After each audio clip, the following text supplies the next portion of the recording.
हर church, हर परिवार, हर संगठन, हर राष्ट्र संकट के क्षणों का सामना करता है। कभी कभी वे नेतृत्व की योजनाओं या संरचनाओं को चुनौती देते हैं।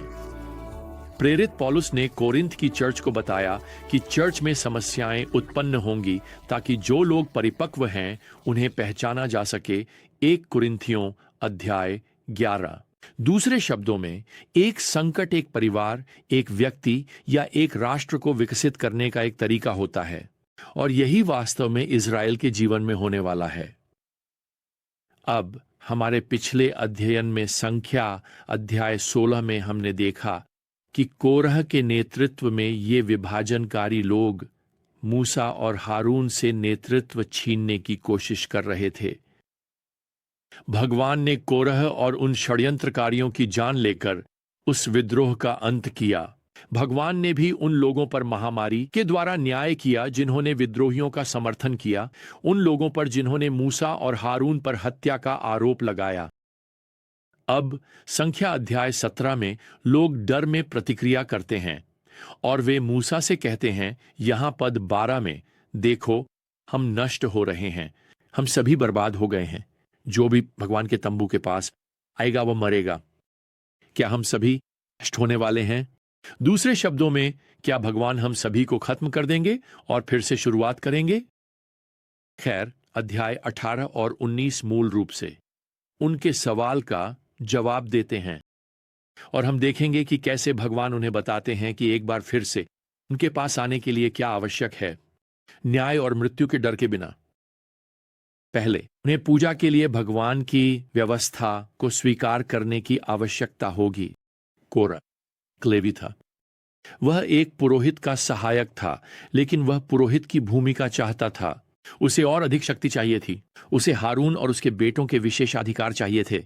तो कोरह ने उस भूमिका को अपने कब्जे में लेने की कोशिश की जो उसकी नहीं थी। तो यहां अध्याय 18 में भगवान पुरोहितों की भूमिकाओं को स्पष्ट करते हैं। और लेवी, यहां भगवान सीधे हारून से बात करते हैं। पद 1 में, तुम और तुम्हारे बेटे अपने पिता के घर में पवित्र स्थान से जुड़ी पापों का बोझ उठाओगे। तुम अपने पुरोहितत्व से जुड़ी पापों का बोझ उठाओगे। दूसरे शब्दों में, हारून और उसके परिवार के पास इज़राइल की पूजा और पवित्र स्थान यानी उस तंबू के लिए विशेष जिम्मेदारियां हैं। उन्हें लोगों का प्रतिनिधित्व भगवान के सामने करना है। अब उनके मध्यस्थता के बिना राष्ट्र को वास्तव में भगवान के न्याय का डर रखने का पूरा अधिकार है। पद 2 में भगवान यहां हारून से कहते हैं, अपने भाइयों को लाओ, साथ ही लेवी के जनजाति को, ताकि वे तुम्हारे साथ मिलकर तुम्हारी सेवा कर सकें जब तुम और तुम्हारे बेटे तुम्हारे साथ गवाही के तंबू के सामने हो। अब लेवी पुरोहित नहीं है, लेकिन यहां पद 6 के अनुसार वे हारून और पुरोहितत्व के लिए भगवान का उपहार हैं। वे सहायक हैं पुरोहितों के लिए। तो आपके पास पुरोहित और लेवी एक साथ सेवा कर रहे हैं, जबकि एक ही समय में उनकी भूमिकाओं को परिभाषित करने वाली सीमाओं का सम्मान कर रहे हैं। अब भगवान यहां पद 8 से 20 में अध्याय 18 में जो करते हैं वह पहले लेवितिकस में कहा जा चुका है, लेकिन इसे यहां दोहराया गया है ताकि पुरोहितों और इस्राएल के लोगों को याद दिलाया जा सके कि वे एक दूसरे पर निर्भर हैं। लोग बलिदान और भेंट लाओ, और उन भेंटों का एक हिस्सा, सच कहें तो, पुरोहितों के लिए वेतन बन जाता है। वे उनमें से एक हिस्सा खाने वाले हैं। अब भगवान यहां पुरोहितों से कहते हैं, पद 9 में, यह सबसे पवित्र चीजों में से तुम्हारा होगा जो आग से सुरक्षित रखी गई हैं। उनका हर भेंट, उनका हर अनाज का भेंट और उनका हर पाप का भेंट, उनका हर दोष का भेंट जो वे मुझे अर्पित करते हैं, सबसे पवित्र होगा। यही है आपके और आपके बेटों के लिए समर्पित एक सबसे पवित्र स्थान में तुम इसे खाओगे। तो दूसरे शब्दों में, ये भेंटें, खैर, ये उनकी रात का खाना बन जाती है, उनका वेतन। अब यहां पद 21 में भगवान लेवियों से कुछ नए नियमों के बारे में बात करते हैं। लेवियों को मैंने इज़राइल में हर एक दशमलव दिया है जो उनके सेवा के बदले में एक विरासत है। वे ऐसा करते हैं बैठक के तंबू में अपनी सेवा, ताकि इज़राइल के लोग बैठक के तंबू के पास न आएं, ताकि वे पाप न उठाएं और मर न जाएं। लेवी न केवल पुरोहितों की सहायता करते हैं, बल्कि वे वास्तव में लोगों को भगवान के प्रति अपने दृष्टिकोण में बहुत लापरवाह बनने से भी बचा रहे हैं। लोगों का दशमांश एक बार फिर उनके निजी वेतन का हिस्सा बन जाता है। यहां संख्याओं के अध्याय 18 में प्रस्तुत सभी ये नियम राष्ट्र के लिए सुरक्षा उपाय प्रदान कर रहे हैं। जब लोग इज़राइल की पूजा में अपनी भूमिका को पहचानते हैं और जो भगवान ने उनके लिए निर्धारित किया है उसका पालन करते हैं, तो उन्हें उसके न्याय का डर होने का कोई कारण नहीं होता। पुरोहित लेवियों की सहायता से भगवान के सामने राष्ट्र का प्रतिनिधित्व करते हैं, उन्हें क्षमा और आशीर्वाद पाने के लिए मार्गदर्शन करते हैं, और जैसे जैसे लोग भगवान की पूजा के लिए योजना का पालन करते हैं, उनके बलिदान, उनके वित्तीय उपहार अंततः पुरोहितों और लेवियों की शारीरिक जरूरतों को पूरा करते हैं। तो आपके पास यह अद्भुत आपसी निर्भरता है। लोग पुरोहितों और लेवियों पर निर्भर करते हैं और पुरोहित और लेवी लोगों पर निर्भर करते हैं। आप जानते हैं, यह हमारे लिए एक अच्छा पाठ है जब हम भगवान की व्यवस्था का पालन करते हैं।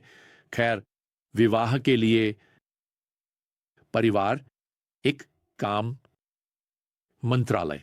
हम न केवल खुशी और संतोष पाते हैं, बल्कि हम इस प्रक्रिया में अन्य लोगों का भी ध्यान रखते हैं। तो अध्याय 18 में पहला सिद्धांत यह है कि राष्ट्र भगवान की संगठनात्मक योजना को स्वीकार करना आवश्यक था। दूसरे, उन्हें भगवान की शुद्धता की मांग को स्वीकार करना आवश्यक था। अब अध्याय 19 में भगवान शुद्धिकरण के लिए कानूनों को स्पष्ट करते हैं। अब फिर से हमने यह पहले लेविटिकस अध्याय 11 में देखा था।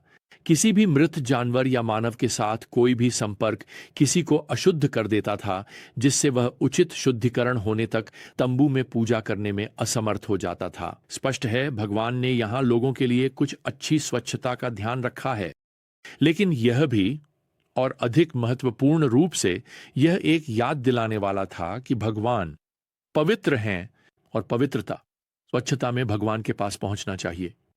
तो भगवान यहां पद 13 में कहते हैं, जो कोई भी एक मृत व्यक्ति को छूता है, किसी भी मृत व्यक्ति के शरीर को, और यदि वह अपने आप को शुद्ध नहीं करता है, भगवान के तंबू को अशुद्ध करने वाला व्यक्ति इज़राइल से काट दिया जाएगा।